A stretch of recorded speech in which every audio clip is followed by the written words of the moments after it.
Hey everyone, Gabby Zaldumbide with Hunt to Eat here today, and guess what's on our menu? Hot dogs! Wow!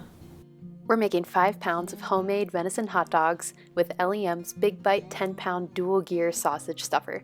I'm also using their 8-ounce bag of natural hog casings, as well as their hot dog seasoning packet.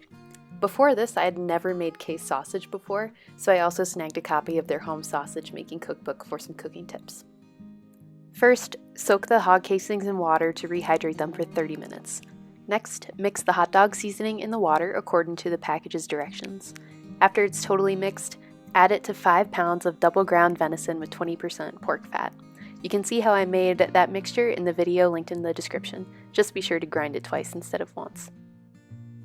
Pour the dissolved seasoning into the venison and mix it well. I found that it was way easier to mix this with my hands rather than a spoon or a spatula. Remove the sausage container from the stuffer and fill it with your venison mixture. Once it's filled, snap it back into place. Take a rehydrated casing and load it onto the sausage stuffer. This sounds a lot easier than it looks the first time around. Be careful not to pierce through the casing. Tie off the loose end with a simple knot to keep the venison from pouring out.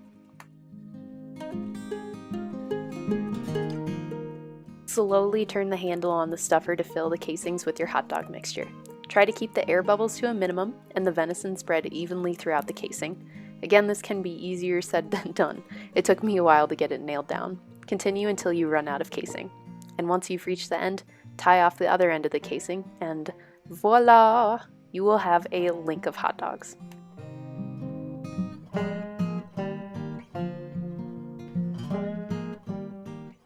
Once this link has been tied off, load up another casing onto the stuffer. Repeat this process until you've run out of venison mixture.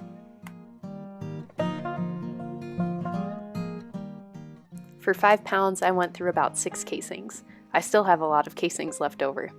To keep them from going bad, heavily salt the casings and put them back in the package they came in, keeping them looped through the ring and seal the package tight. They'll dry out in the fridge and stay really good for weeks. Preserve all of your links in vacuum sealer bags, stick them in the freezer, and you're good to go. When you want to cook some up, thaw them out and put them on the grill, in the smoker, in the frying pan with some bacon grease, or however else you like making your hot dogs. I love hot dogs. They're one of my guilty pleasures. I smoked and fried up my first batch of dogs earlier this week, and I really could hardly tell the difference between this and a regular hot dog. I'm really glad I don't have to buy them at the store anymore. Next time though, I'd probably use 6 pounds of venison to dilute the mixture so that I get a stronger venison flavor. Meet a freaking hot dog.